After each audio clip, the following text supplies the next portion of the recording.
I don't have a tech degree. I don't know how to code. But learning Power BI changed my career.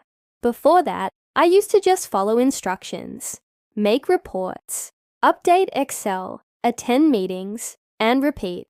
I felt replaceable, ordinary. Then someone said, "Hey, you should try Power BI." I thought, isn't that for data scientists? But it wasn't. It was for anyone who works with data, which is everyone. I gave it one weekend, built my first dashboard, and suddenly, people stopped asking me for reports. They started asking me how I made them.